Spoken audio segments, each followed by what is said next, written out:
ओम शांति। आज 9 अप्रैल 2022 के साकार मधुर महावाक्य हैं। आज की मधुर मुरली में बाबा बच्चों को बहुत ही विशेष बात बता रहे हैं कि तुम बच्चों की प्रीत एक बाबा से ही होनी चाहिए।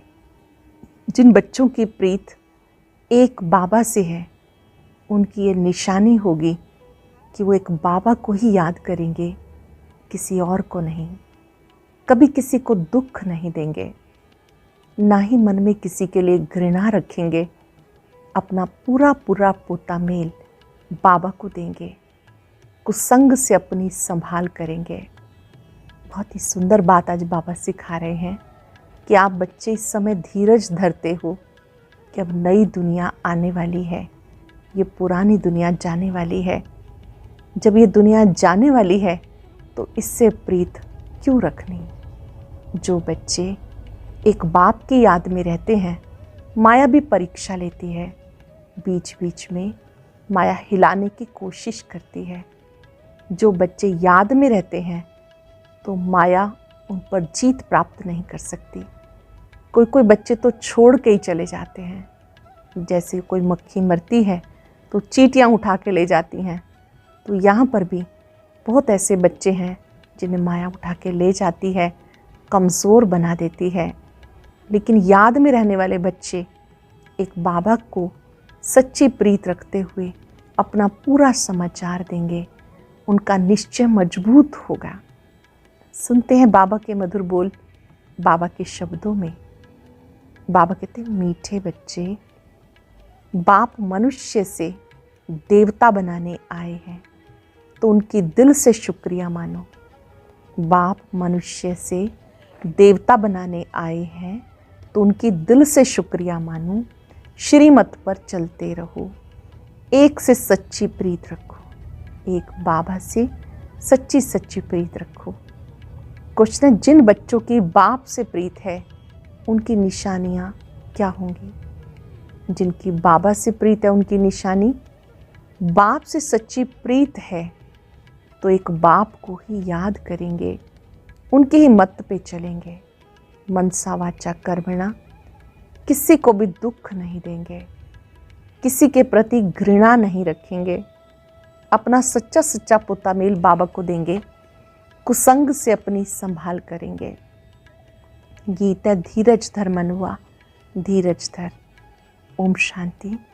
ब्राह्मणों को तो जरूर धीरज ही होगा, क्योंकि ब्राह्मणों की ही परम पिता परमात्मा के साथ प्रीत है। नंबरवार पुरुषार्थ अनुसार ब्राह्मणों की प्रीत है बाप से, नंबरवार पुरुषार्थ अनुसार। सबकी एक जैसी प्रीत नहीं। जैसे मम्मा बाबा और बच्चे अपना अपना अनुभव सुनाते हैं, अहम आत्मा अपने लिए कहते हैं, बाबा फिर अहम परमात्मा कहेंगे। अहम आत्मा कहती, मैं परम पिता परमात्मा को बहुत याद करती हूँ, क्योंकि जानती हूँ आधा कल्प हमने रावण राज्य में बहुत दुख देखा है।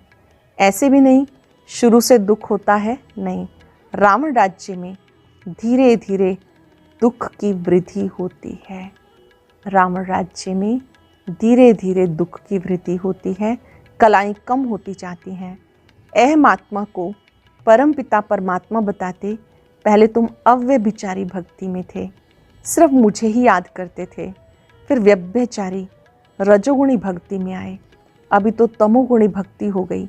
जो आया उनको ही पूजते रहते हैं। इसे कहते भूत पूजा, क्योंकि शरीर 5 तत्वों का बना हुआ है। ये फलाना स्वामी है, सिर्फ 5 तत्वों के शरीर को देख करके कहते हैं, उनके चरणों में गिरते हैं। यह है तमो प्रधान भक्ति। अभी हम आत्मा जानते हैं परम पिता परमात्मा फिर से आए हैं हमें अपना वर्षा देने के लिए, इसलिए जितना हो सके उनको याद करते हैं। उनका फरमान है, निरंतर मुझे याद करो। परमात्मा का फरमान है, निरंतर मुझे याद करो। देही अभिमानी भव अथवा आत्म अभिमानी भव। बाबा सुनाते, घड़ी घड़ी बाप का शुक्रिया करता हूँ। ब्रह्मा बाबा अनुभव सुनाते हैं, मैं घड़ी घड़ी बाबा का शुक्रिया करता हूँ। बाबा, आपने मुझे अंधियारे से निकाला। हम सबका भी दिल कहता है ना, बाबा आपका शुक्रिया, आपने हमें अंधियारे से निकाला। बाबा के साथ हमारी प्रीत है और सबकी विनाश काले विपरीत बुद्धि वह पूरा वर्षा ले ना सके। लौकिक बच्चों की बाप से प्रीत होती है। बाप की मत पर चलते हैं तो बाप भी राज़ी होते हैं। अगर बच्चा मत पे नहीं चलता तो बाप राज़ी नहीं रहता। जो मत पर ना चले वो कपूत ठहरा। तो बेहद का बाप भी कहते मुझे याद करो तो तुम्हारे विकर्म भस्म होते जाएंगे। मेरे बने हो तो कोई भी पाप कर्म इंद्रियों से कर्म नहीं करना। बाबा के बने हो तो कोई पाप नहीं करना, कर्म इंद्रियों से विकर्म नहीं करना, कभी श्रीमत का उल्लंघन नहीं करना। बाप तुम्हें पुजारी से पूज्य बना रहे हैं तो बाबा का कितना शुक्रिया मानना चाहिए। बाबा पुजारी से पूज्य बना रहे हैं तो कितना बाबा का शुक्रिया मानना चाहिए। उनके ही मत पर नहीं चलेंगे तो जन्म जन्मांतर के लिए पद भ्रष्ट हो जाएगा। भले हम यहाँ भ्रष्ट मूत प्रीति को कहते हैं परंतु वहाँ कम पद को भ्रष्ट पद कहते हैं। बाबा कहते अच्छी रीति प्रीत लगाओ। जैसे स्त्री पति को याद करती है वैसे तुम मुझे याद करो। मेरी श्रीमत पे चलो। मनसा वाचा कर्मणा कभी किसी को दुख नहीं दो। मन में किसी के लिए भी घृणा नहीं रखना।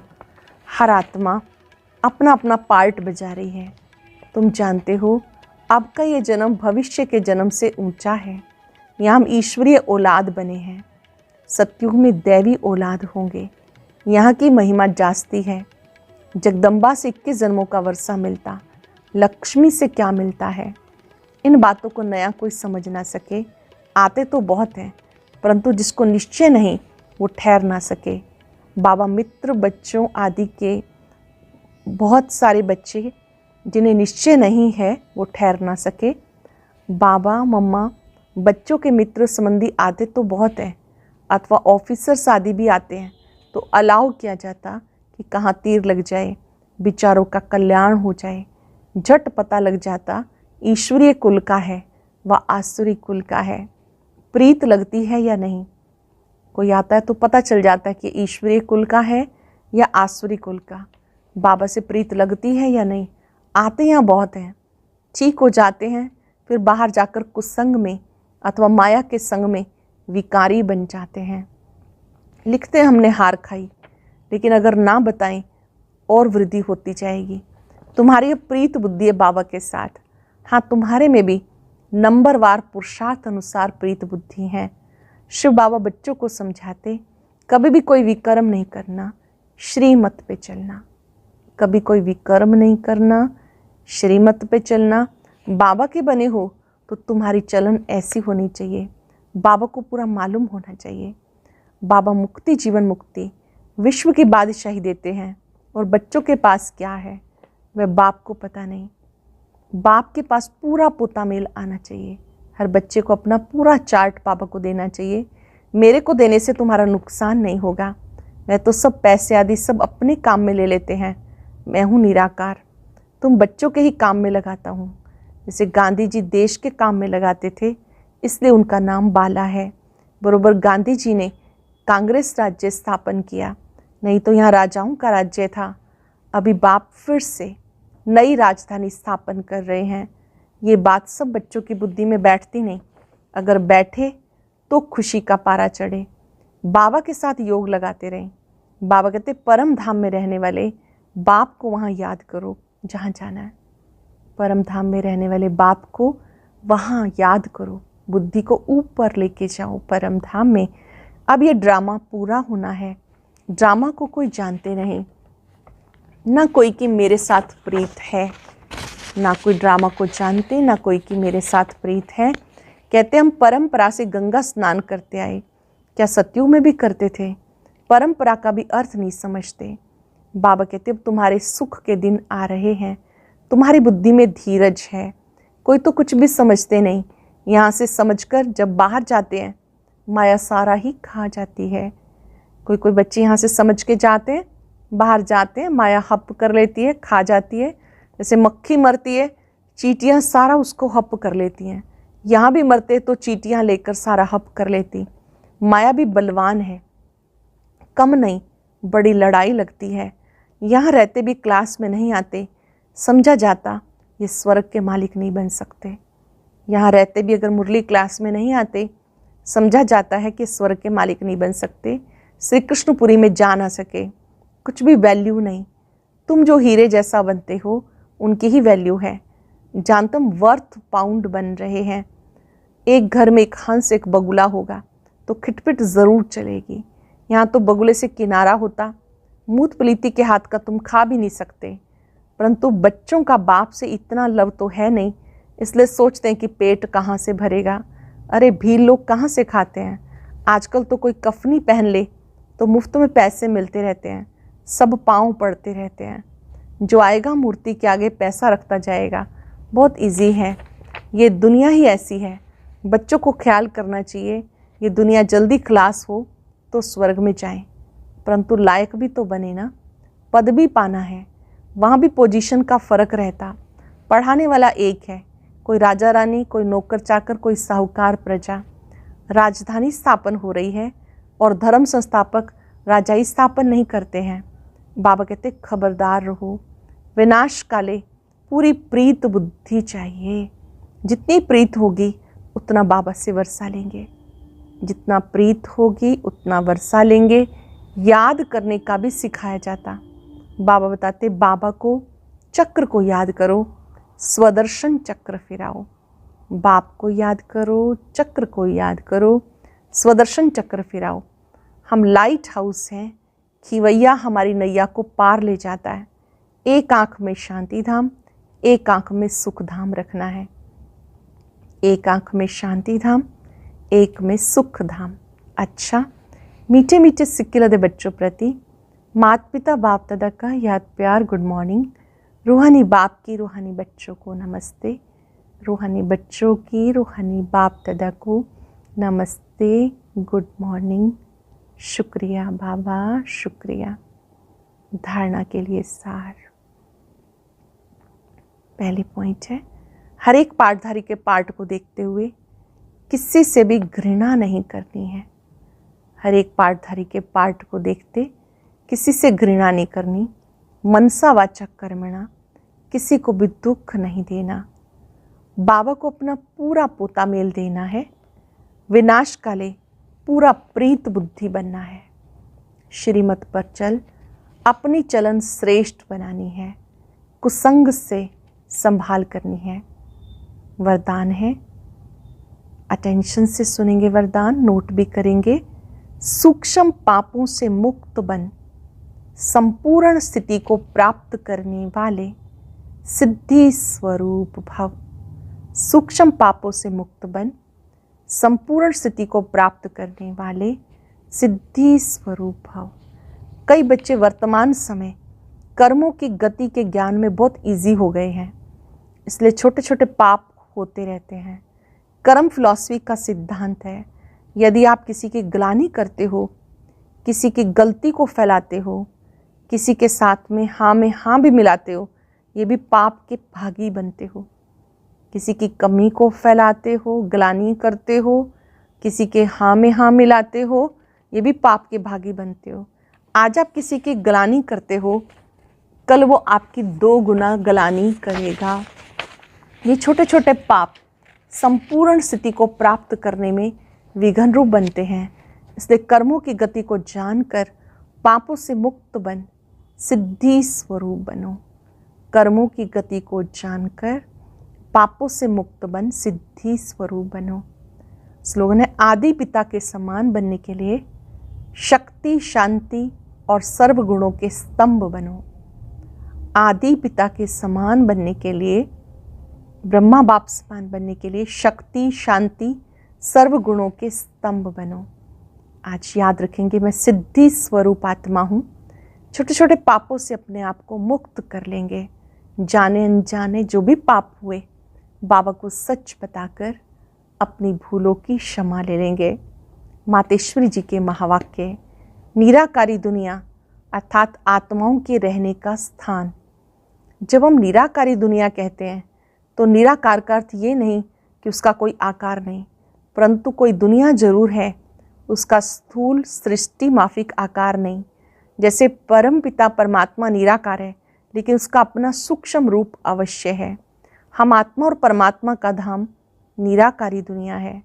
तो जब हम दुनिया अक्षर कहते हैं, इससे सिद्ध है कि वो दुनिया है और वहाँ कोई रहता है, तभी दुनिया नाम पड़ा। अब दुनियावी लोग तो समझते हैं परमात्मा का रूप भी अखंड ज्योति तत्व है, लेकिन वह तो परमात्मा के रहने का ठिकाना है, जिसको रिटायर्ड होम कहते हैं। मूल वतन निराकारी दुनिया को रिटायर्ड होम कहते हैं। तो हम परमात्मा के घर को परमात्मा नहीं कह सकते। अब दूसरी है आकारी दुनिया, जहाँ ब्रह्मा विष्णु शंकर देवताएं आकारी रूप में रहते हैं। ये है साकारी दुनिया, जिनके दो भाग हैं। एक है निर्विकारी स्वर्ग की दुनिया, जहाँ आधा कल्प सदा पवित्रता सुख शांति है। दूसरी है विकारी कलयुगी दुख और अशांति की दुनिया। अब ये दुनिया क्यों कहते हैं, दो दुनिया क्यों कहते हैं? क्योंकि जो मनुष्य कहते हैं स्वर्ग और नर्क दोनों परमात्मा की रची हुई दुनिया है। इस पर परमात्मा के महावाक्य हैं, बच्चे मैंने कोई दुख की दुनिया नहीं रची, जो मैंने दुनिया रची वो सुख की रची। अब ये जो दुख और अशांति की दुनिया है, वो मनुष्य आत्माएं अपने आप को और मुझ परमात्मा को भूलने के कारण हिसाब किताब भोग रहे हैं। बाकी ऐसे नहीं कि जिस समय सुख और पुण्य की दुनिया है वहाँ कोई सृष्टि नहीं चलती। हाँ, अवश्य जब हम कहते हैं वहाँ देवताओं का निवास था, तो जरूर वहाँ प्रवृत्ति चलती थी, परंतु विकारी पैदाइश नहीं थी, जिस कारण कोई कर्म बंधन नहीं था।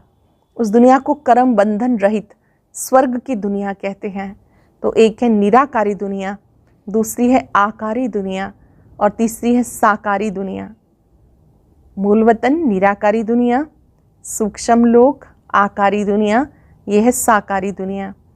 भगवान के आने का अनादि रचा हुआ प्रोग्राम। ये जो मनुष्य गीत गाते हैं, गीता के भगवान अपना वचन निभाने आ जाओ। अब तो स्वयं गीता का भगवान कल्प पहले वाला वचन पालन करने के लिए आए हैं। कहते बच्चे, अब जब भारत पर अति धर्म ग्लानि है, तब मैं इस समय आकर अपना अंजाम पालन करता हूँ, मतलब वायदा निभाने आता हूँ। अब मेरे आने का मतलब ये नहीं कि मैं कोई युगे युगे आता हूँ। सब युगों में कोई धर्म ग्लानि नहीं होती, धर्म ग्लानि होते कलयुग में। मानो परमात्मा कलयुग के समय आता है और कलयुग फिर कल्प कल्प आता है, तो जरूर वह कल्प कल्प आता है। कल्प में फिर 4 युग हैं, उसको ही कल्प कहते हैं। आधा कल्प सतयुग त्रेता में सतोगुणी सतो प्रधान है, वहाँ परमात्मा के आने की कोई ज़रूरत नहीं। द्वापर युग से फिर दूसरे धर्मों की शुरुआत है, उस समय भी अति धर्म ग्लानि नहीं। इससे सिद्ध है कि परमात्मा तीनों युगों में आता ही नहीं है। बाकी रहा कलयुग, उसके अंत में अति धर्म ग्लानि होती। उसी समय परमात्मा आकर अधर्म विनाश कर सत्य धर्म की स्थापना करते हैं। अगर द्वापर में आया हुआ होता तो द्वापर के बाद सतयुग आना चाहिए, फिर कलयुग क्यों? ऐसे नहीं कहेंगे कि परमात्मा ने घोर कलयुग की स्थापना की। अब ये तो बात नहीं हो सकती। परमात्मा कहते मैं एक हूँ, एक ही बार अधर्म का विनाश कर, कलयुग का विनाश कर सतयुग की स्थापना करता हूँ। मेरे आने का समय संगम युग है, बाबा के आने का समय संगम युग है। आज अभ्यास करेंगे, मैं सिद्धि स्वरूप आत्मा हूँ। एकाग्र हो जाएं, चिंतन करें। बाबा ने मुझे कर्म फिलॉसफी का ज्ञान दिया है। कर्म गति के अनुसार मुझे किसी भी आत्मा की कोई ग्लानि नहीं करनी है।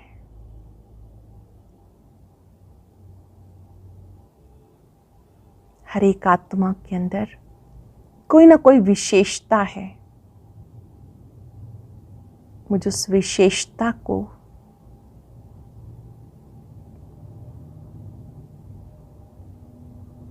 दूसरों को बताना है।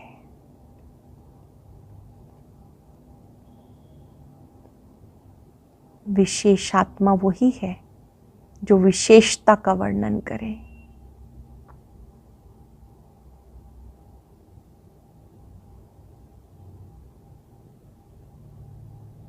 बाबा की शक्तियों को फाउंटेन की तरह अपने में आता अनुभव करें।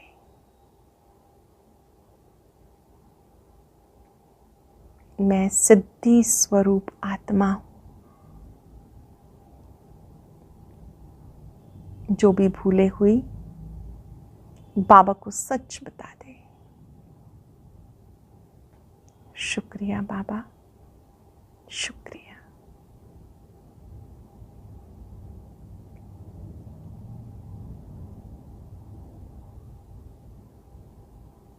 ओम शांति।